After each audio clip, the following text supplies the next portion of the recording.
If inflation is so costly, why do some governments create inflation?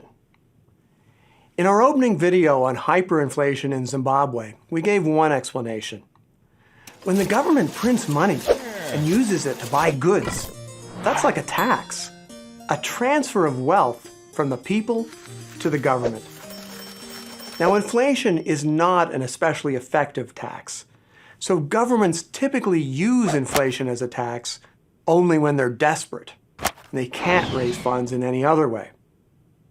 There are other reasons, however, why printing money can benefit governments. And in some cases, printing money can even benefit an economy.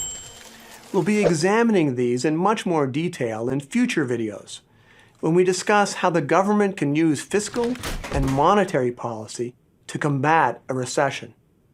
In this video, we're just going to give a taste of the basic idea. Recall the equation of exchange. MV is equal to PY. Earlier, we used this equation to explain inflation. And what we said is that since V and Y are relatively stable, the only explanation for large and sustained increases in prices is an increase in the money supply, M. We also showed empirically that in the long run, when M doubles, then P doubles, just as the theory predicts. In other words, in the long run, money's neutral. But what about the short run?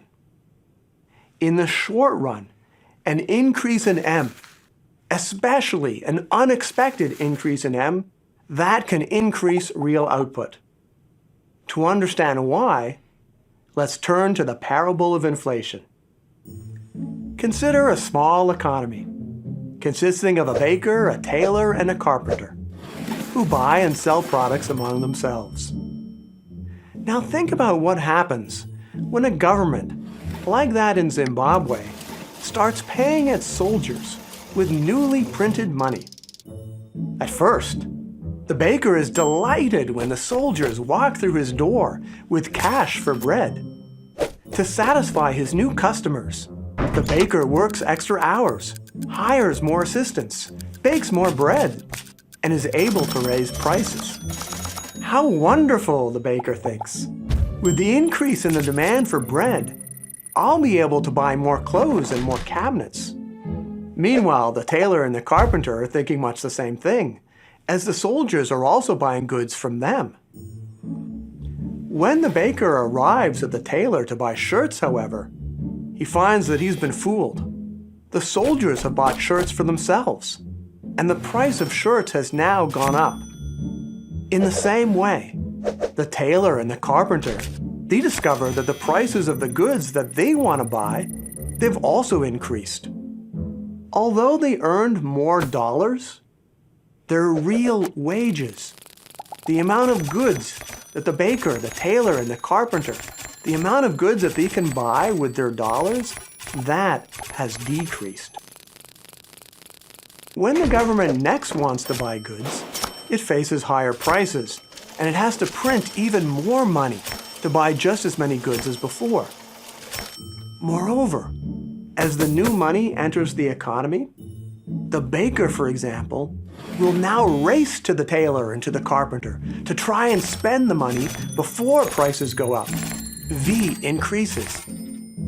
Unfortunately, the tailor and the carpenter, they're likely to have had the same idea.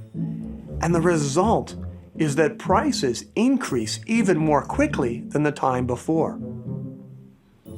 Eventually, as the government continues to print money and buy goods, the baker, the tailor, and the carpenter, they'll catch on. They'll come to expect and prepare for inflation.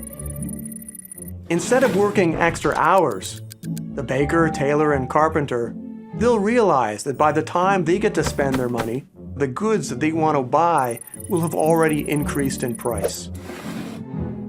And knowing this, the baker, the tailor, and the carpenter, they'll no longer be so happy to see the soldiers entering their shop waving fistfuls of dollars. And they'll no longer work extra hours, baking more bread, sewing more clothes, or building more cabinets. This is the parable of inflation. We learn two things of importance from the parable. First, An increase in the money supply can boost the economy in the short run. Now, by the way, that can be a good thing, especially if there's a recession. But this power might also be abused by governments to help swing, say, an election. Second, we also learn from the parable that when the government repeatedly tries to boost the economy by injections of money, the people come to expect the increases in prices, and they come to prepare. So let's think about this using our equation of exchange. MV is equal to PY. In the short run, an increase in M can cause an increase in Y. But then P catches up. So in the long run, the increase is in P only. But now notice the following. If the government wants to reduce inflation, the entire process goes into reverse. So a decrease in the money supply, that can cause a recession. If M decreases, for example, then in the short run, Y falls until P catches up. In the long run, a decrease in M decreases P, but the long run may come only after a short-run recession. So one of the biggest costs of inflation is that reducing inflation is also costly. A bit of inflation, it seems like a good idea to boost the economy, but if you keep trying the same trick over and over again, it stops working. And then you're left with all cost and no benefit. A reduction in inflation at that point, it slows the economy and it increases unemployment. So inflation has been likened to a drug. The drug stimulates at first, but then you need more and more to get the same stimulus until you need the drug just to be normal. And finally, when you stop using the drug, you get severe withdrawal pains. This is what happened in the United States in the early 1980s. Inflation was increasing in the 1970s, but by the time we got to the late 1970s, it wasn't helping any longer to reduce unemployment. So we got so-called stagflation, inflation and unemployment together. Then in the early 1980s under Ronald Reagan, inflation fell, but at the price of a very serious recession in 1981 and 1982. So another reason to avoid too much inflation is that reducing inflation can be very costly indeed.